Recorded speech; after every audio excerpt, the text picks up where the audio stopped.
Hi, welcome back to Mechon HaMikdash, the Temple Institute. Today will be the last of the series until we do the Rashi. So that means is next week we're going to be doing that Rashi, the famous Rashi that suggests, or people think it suggests, that the temple is coming from the heavens, that God will build the temple. We will be doing that Rashi next week, so I want you to get very excited about that Rashi. Okay? In the meantime, today, the last of the series today, we'll discuss expertise throughout the centuries on anything to do with the Mikdash. And it's actually a very fascinating topic because it gives you a brief overview in history. And someone actually requested that I do something like this. They felt they wanted to understand the history over the years about either attempts to build the temple or just knowledge of anything to do with the Beit HaMikdash. And before I start, I want to make very clear that when it comes to the Mikdash, we do have an entire section of the Gemara called Kodshim, and Tarot as well. These are the two last sections. There's 6 sections to the Mishnah, right? Zman Nakat, or 6 sections. And the last 2 sections is Kodshim and Tarot.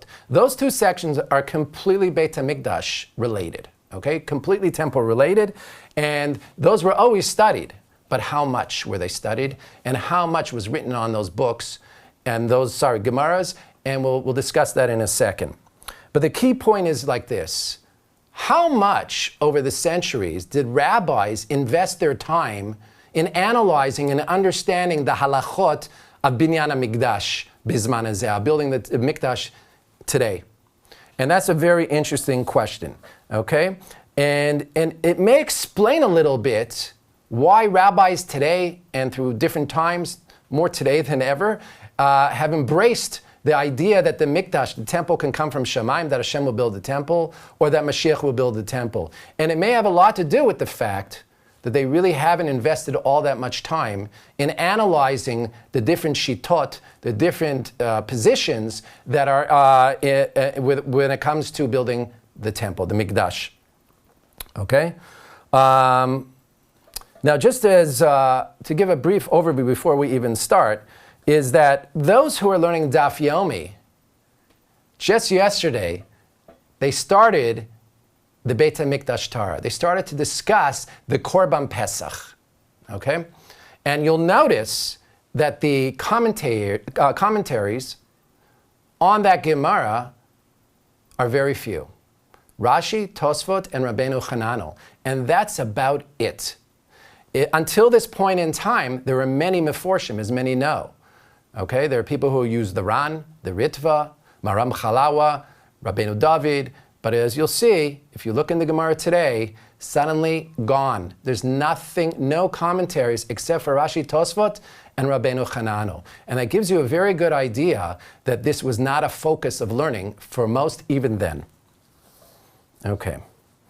I want to start with, and in fact, we could actually say that there was a vacuum. Okay, because there wasn't much written, there was a vacuum. But I want to start with the great Maimonides, the Rambam, because he gives it all. The Rambam in his intro to Kodshim, you can look it up. It's right at the beginning of the section of Kodshim. The Rambam has a nice introduction explaining the Korbanot. And there he says, in his days, Ve'ein ma'ainim bo ki'im ma'atim mibnei adam. Very few people learn Kodshim in his days. Anything to do with the Mikdash. Very few people. And here's his lashon. It's actually a crazy lashon that he says. Crazy language. He says, Ad shehishvu bahem hachacham hagadol v'asechel shebahamon. The point of ignorance and knowledge of these areas of the Beit HaMikdash were so great that the fool and the Talmid Chacham were on equal grounding. They both knew nothing. That is the Rambam telling you. The Rambam lived in the 1200s. He's giving you a sense of how much this area of Torah was actually studied. Okay? And if we fast forward to about the 1300s, we have another commentator, very famous commentator, the Miri. The Miri wrote on all of the Gemaras and more. The Miri is a fantastic Perush commentator on Gemara. He's very easy to read and very clear, and he summarizes a lot of the positions of the Rishonim from before his time and during his days. And the Miri, in his intro to Brachot, says, and listen to what he says. This is so important because these are the greats. These are the great scholars. And they're telling you what was going on in their times. V'ne'ezvu hashlosha achronim. The three last books, okay, and he refers to them as Kachim, Tarot, and Zraim. So it's not really the correct order, but the point being here is that Kachim and Tarot were abandoned. And he calls it, listen to the words, Aziva muchletet, complete abandonment. No one learned it. And he says, Rak le'echad me'ir, mishnai me'mishpacha. The only people who learned anything to do with the Beit HaMikdash was one in a city and two from a family. It's just an expression. What it means is, it was very rare to find a Talmud Chacham that knew. Interesting, the Miri did write on Kachim. And very important stuff on Masechet Midot and Masechet Tamid. Very important stuff. So he's unusual Rishon that he actually wrote on those things. Now, following the Meiri's period, around the same time as the Miri, was a Rabbi Ishturi HaParchi. And he wrote a book called Captor of Pharah. Rabbi Ishturi HaParchi was a man who came to Eretz Yisrael, was a great Talmud Chacham. And he actually, they said he transversed all of Israel 7 times. He wanted to understand the boundaries of Israel, anything to do with Eretz Yisrael. And he wrote a book called Captor of Pharah, which is taken from the Menorah. And in that book, he actually wants to understand, can he bring korbanot bizman hazeh? The fact that he was asking the question means he had never researched it before. But here's the point that he makes. He's trying to understand, can we bring korbanot? Can we not bring korbanot? What can we do? And he actually quotes one of the Balei Tosfot, Rabbi Yechiel mi-Paris. Rabbi Yechiel mi-Paris came to Israel, they say, in the 1200s with the Crusaders. And there were a lot of Balei Tosfot. A lot of the Balei Tosfot from that period of time needed to run away from France. They had just burned the Talmud, and it was a bad time in France, so they actually ran away to Eretz Yisrael. And he quotes this great Balei Tosfot, whose student was Marami Rutenberg. And he says that when he came, that Rabbi Yechiel mi-Paris discussed the possibility, 100 years before almost, of also bringing korbanot. But he didn't understand, Rabbi Ishturi HaParchi didn't understand, how can you bring korbanot? We're all ritually impure, we're all tamei. And then he remembered a halacha, which everyone in Daf Yomi is going to learn very soon. And that is, Tuma Hutra B'tzibur. When everybody's tamei, it's okay. It's then mutar. We're allowed to actually go onto the Temple Mount and bring these korbanot. The point is that he didn't know these halachot. They weren't on his fingertips. But he was thinking about it. And then, of course, we move forward, we get to the Bait Yosef, who's in the 1500s. The great Rabbi Yosef Karo, who was the Ish Halacha, he was the man of all Halacha. He wrote on the Torah, he wrote on the Rambam, and of course he wrote his famous magnum opus, the Shulchan Aruch itself.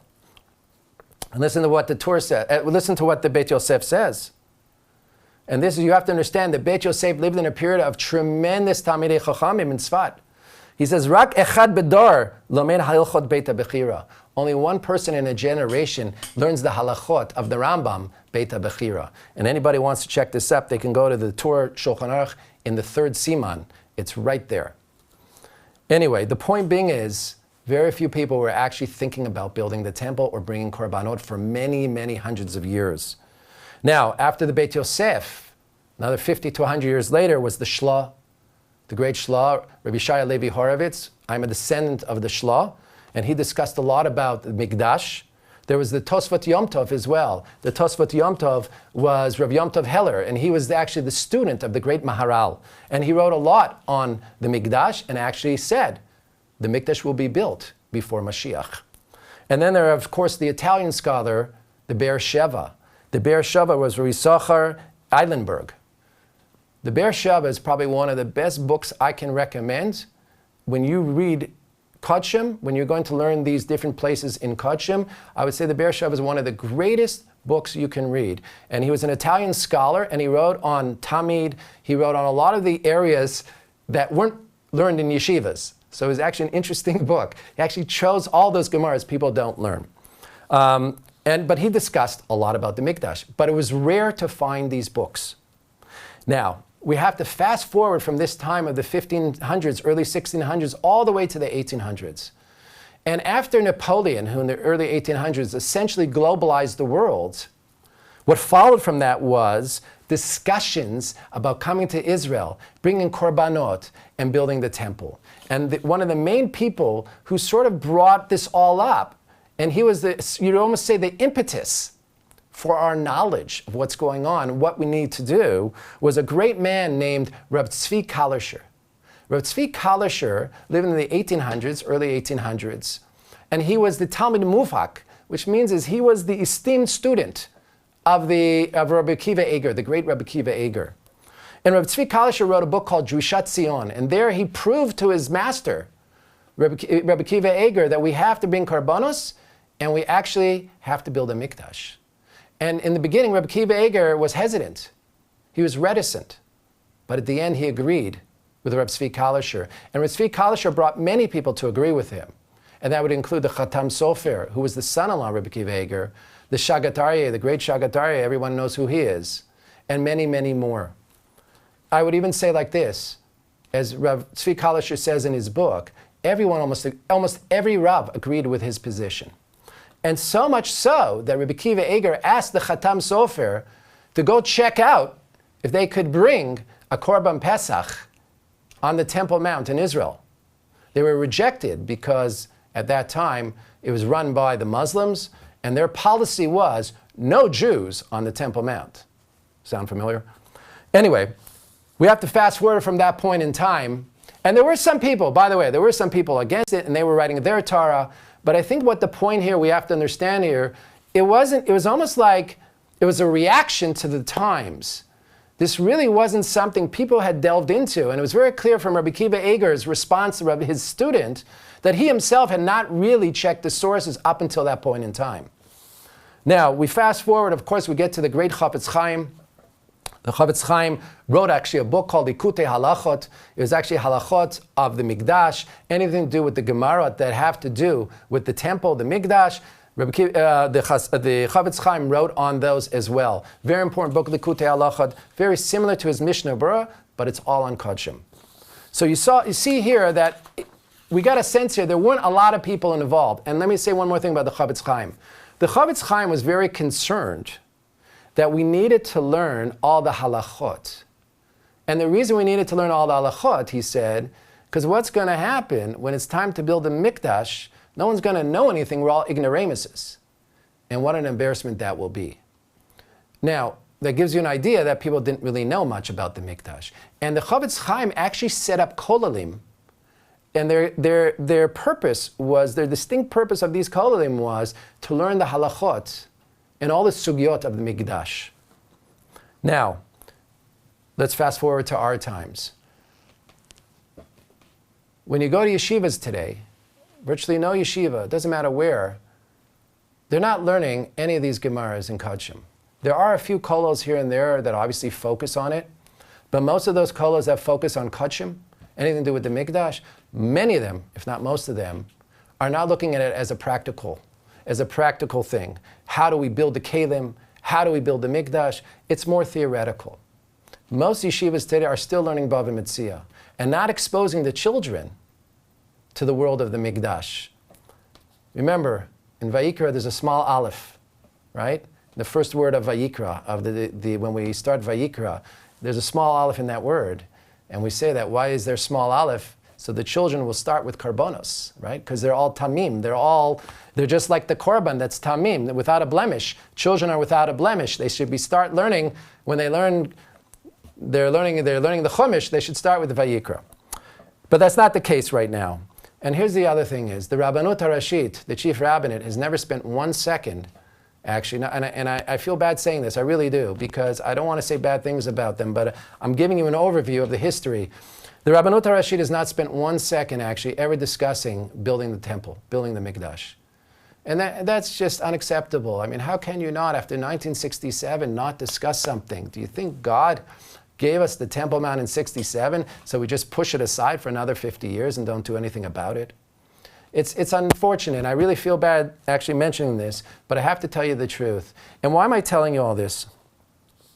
And the reason is because it may explain a lot why so many rabbis who are not, they're not dealing with these issues. A rabbi generally deals with Shabbos, Kashrus, Nida. These are the issues he deals with on a daily basis. He's not really investigating much here when it comes to the Mikdash. And therefore, it may explain why they're so ready to accept that the Mikdash is coming from Shamayim, or the Mashiach will build it, and they sort of rely on others that may think that way, and they're not doing their own due diligence, and that's chaval. But here's where the Temple Institute, the Mechana Mikdash, comes to play. Because what they did was their entire focus, Rav Ariel, for 50 years now, at least 50 years, probably more. We saw Ariel, may he live to 120, is actually around 81 years old. And I can tell you the last 50 years, his entire being was involved with the Mikdash, making sure that they are mivarer, they clarify all the halachot of the Mikdash and how to build it. And of course, as you know, they've built almost all the vessels, and they're ready to go. They're ready to bring the korbanot.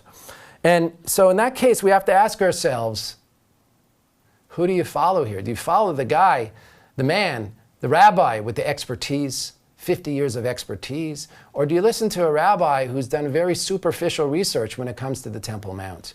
And as you can see through history, it wasn't well researched. A lot of people didn't know. Even the greats of the Rishonim, in the time of the Miri and the Rambam, they didn't know. So who do we trust here? Who do you go by? And I think it's very clear. You have to find an expert. And in fact, that's what we see. We see in the Gemara, it says, when it comes to Gittin and Kedushin, there's a famous Gemara in Kedushin, Davav Amar Aleph, and it says, Kol she'ena yodeh b'tiv Gittin v'Kedushin lo yela esek imam. If you're not an expert when it comes to giving a get, a divorce document, or Kedushin, marrying people, you don't know the halachot, they shouldn't be involved. They shouldn't be involved. You shouldn't be asking them questions. I think when it comes to the Mikdash, we have to be very careful who we ask the questions to. So now I think you get a better understanding of how this evolved. How did this evolve that people are making these things up? And it comes from a lack of research, a lack of due diligence. As we will see next week, Be'ezrat Hashem, when we actually read the Gemara and the Rashi, I think it will become very clear to all of you that this is impossible, that this is what Rashi meant. It is impossible to accept this shita, as we've already discussed throughout the many different segments. And you will see the mistakes, perhaps, that many people have made, and they're easy mistakes to make. I look forward to seeing you next week. Thank you very much.